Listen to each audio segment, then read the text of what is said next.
আসসালামু আলাইকুম। দীর্ঘদিন পর রমজান মাসে সৌদি প্রবাসীরা একটা স্বস্তির খবর পাচ্ছেন বা পেতে যাচ্ছেন।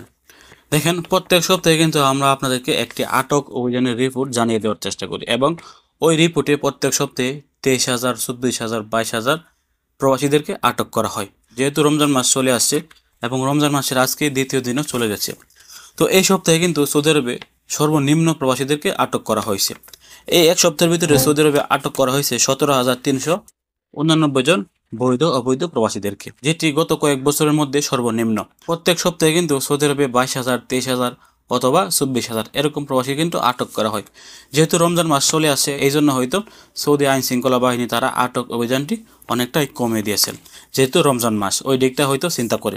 তো দেখেন, যেখানে 22,000, 23,000 প্রবাসী আটক করা হতো, সেখানে মাত্র 17,000, প্রায় 6 থেকে 7,000 প্রবাসী কিন্তু এই সপ্তাহে কম আটক করা হয়েছে। এবং আমরা আশা করছি সামনে এই আটক অভিযানের সংখ্যাটি আরও কমে আসবে, যেহেতু রমজান মাস শুধুমাত্র প্রবেশ করেছে। গত এক সপ্তাহে শ্রম আইন লঙ্ঘন করার কারণে আটক করা হয়েছে 2,864 জন বৈধ প্রবাসীদেরকে। তারা হয়তো তাদের কোম্পানির কাজ করে অন্য জায়গায় কাজ করতেন, অথবা তারা তাদের কুশলকে ফায়দা দিয়ে বাইরে কাজ করতেন। দেখেন, সৌদি আরবের আইন অনুযায়ী আপনি কখনোই আপনার কোম্পানি বা আপনার মালিকের কাজ ছাড়া অন্য কোথাও কাজ করতে পারবেন না। সেক্ষেত্রে এই 2,864 জন প্রবাসী হয়তো বাইরে কাজ করতে গেছেন এবং বাইরে কাজ করা অবস্থায় তারা আটক হয়েছেন। এই জন্য কিন্তু তাদেরকে দেশে পাঠিয়ে দেওয়া হয়েছে। এবং গত এক সপ্তাহে ইকামার মধ্যে সমস্যা থাকার কারণে আটক করা হয়েছে 10,397 জন অবৈধ প্রবাসী।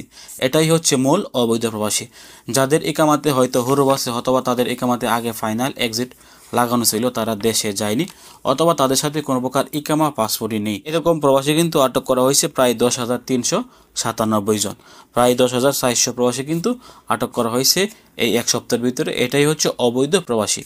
এবং গত এক সপ্তাহে দেশে পাঠানো হয়েছে প্রায় 10,363 জন অবৈধ প্রবাসীদেরকে। এই এক সপ্তাহে আটক করা হয়েছে 17,000 এবং দেশে পাঠানো হয়েছে 10,000। সেক্ষেত্রে আপনারা বুঝতে পারছেন যে সৌদি আরবে এক সপ্তাহের ভিতরে যে লোকগুলোকে আটক করা হয় তার অর্ধেক কিন্তু দেশে পাঠানো সম্ভব হয়। তবে ভালো সংবাদ হচ্ছে, যেহেতু রমজান মাস, এই জন্য কিন্তু আটক অভিযানটি অনেকটাই কমে গেছে। তো এই ছিল আজকে গুরুত্বপূর্ণ একটি আপডেট তথ্য। ভিডিওটি শেয়ার করে সবাইকে জানিয়ে দেওয়ার চেষ্টা করুন। ভালো থাকুন, সুস্থ থাকুন। সৌদি আরবের সকল প্রকার আপডেট পেতে দূরপ্রবাসের সঙ্গে থাকুন। আসসালামু আলাইকুম।